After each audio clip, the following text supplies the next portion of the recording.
என்னம்மா என்னாச்சு? என்னம்மா இவ்வளவு அசிங்கமா பேசுறாங்க, கேவலமா நடந்துக்கிறாங்க. இவங்களெல்லாம் எங்கம்மா அனுப்புறது? எங்க அனுப்புறதா? ரொம்பலாம் யோசிக்காதீங்க. இந்த பிக் பாஸ் காமிச்சிருங்க. பிக் பாஸா? ஆமா, அப்படி சொல்லக்கூடாது, சீப் பாஸ் அப்படின்னு சொல்லணும்.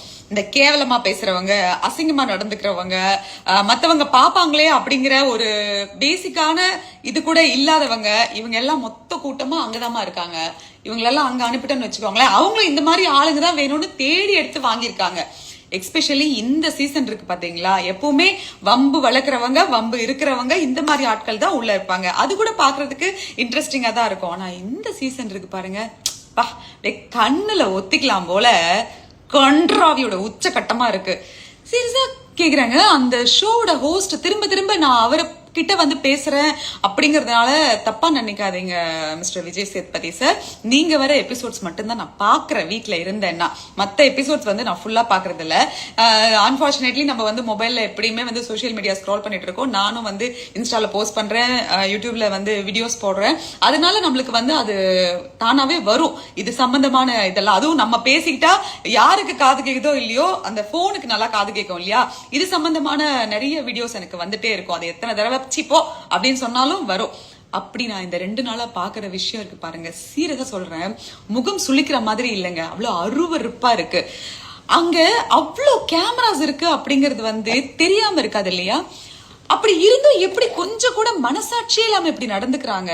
இது நம்ம என்னதான் பாக்காதீங்க வேண்டான்னு சொன்னாலும் பார்த்துட்டு தான் இருக்காங்க மக்கள் எல்லாரும். அதனாலதான் அந்த நிகழ்ச்சி ஓடிட்டு இருக்கு. அப்படி இருக்கும்போது குழந்தைங்க பாக்குறாங்க, சின்ன வயசு. நீங்க ஈஸியா சொல்லிட்டீங்க, உங்க வீட்டுல இருக்க உங்க கையில தானே ரிமோட் இருக்கு, ஆஃப் பண்ணிட்டு போங்க அப்படின்னு சொல்லிட்டு. ஏங்க அது ஆஃப் பண்ணாலும் மொபைல் ஒண்ணு இருக்குல்ல, நீங்க ஆஃப் பண்ணுன்னு சொல்ற ஆளு எதுக்குங்க டிஆர்பிக்காக இவ்வளவு அசிங்கமான விஷயங்கள் எல்லாம் காமிச்சு இத பிரபலப்படுத்திட்டு இருக்கீங்க திரும்ப திரும்ப? ஒரு வாரம் வந்து திட்டினா அடுத்த நாளே, அதாவது 2 நாள்ல ஒரு நாள் திட்ட வேண்டியது, அடுத்த நாள் அவங்களுக்கு மசாஜ் பண்ண வேண்டியது. ஏன்னா அவங்க ஒருவேளை விளையாடாம போயிட்டாங்கன்னா, இல்ல ஷோவை விட்டு வெளியே போறேன்னு சொல்லிட்டாங்கன்னா டிஆர்பி போயிடுமே. அந்த மாதிரி ஆட்கள் தானே வேணும். எங்க நீங்க நல்லவங்கள ஒரு ஒரு ஒரு விவசாயியோ இல்ல ஒரு பொதுநல கருத்து இருக்கிறவங்களோ, ஒரு படிப்பாளியோ, ஒரு படைப்பாளியோ, ஒரு எழுத்தாளனையோ நீங்க கொண்டு போய் உட்கார வச்சு அவங்க எப்படி வாழ்க்கையில வந்தாங்க, அவங்களுடைய நடவடிக்கைகள் என்ன, ஒரு சிந்தனை எப்படி வரணும், இந்த மாதிரி விஷயங்கள் எல்லாம் உங்களால கொண்டு வந்து டெலிகாஸ்ட் பண்ண முடியுமா? ஏன்னா அதுக்கு யாருமே வந்து டிஆர்பி கொடுக்க மாட்டாங்க, அதுக்கு வந்து டிஆர்பிங்கிற எதுவுமே வராது. ஆனா இந்த மாதிரி ஒரு கேவலமான கண்டென்ட்டை கொடுத்தா மட்டும்தான் வரும். இந்த வாரமும் நீங்க இதே தான் பண்ண போறீங்க, நாளைக்கு நாளை மறுநாள் இதை தான் பண்ண போறீங்க. நிஜமா சொல்றேன், இந்த சீசன்ல யாருமே எலிமினேட் ஆக போறது இல்லைங்க, யாருக்குமே எதுவுமே கிடையாது. பிக் பாஸே எலிமினேட் ஆக போறாரு. இப்போ இந்த வீடியோவை சீரியல் நடிகை லட்சுமி தான் ஷேர் பண்ணியிருக்காங்க. பிக் பாஸ் சீசன் 9 தொடங்கினதுல இருந்து சில கண்டஸ்டன்ட் என்ன பண்ணிட்டாங்க அப்படின்னு சொல்லி பிக் பாஸ் வீட்டுக்குள்ள விட்டுருக்கீங்க அப்படின்னு சொல்லி பல விமர்சனங்கள் வச்சுட்டு வந்தாங்க.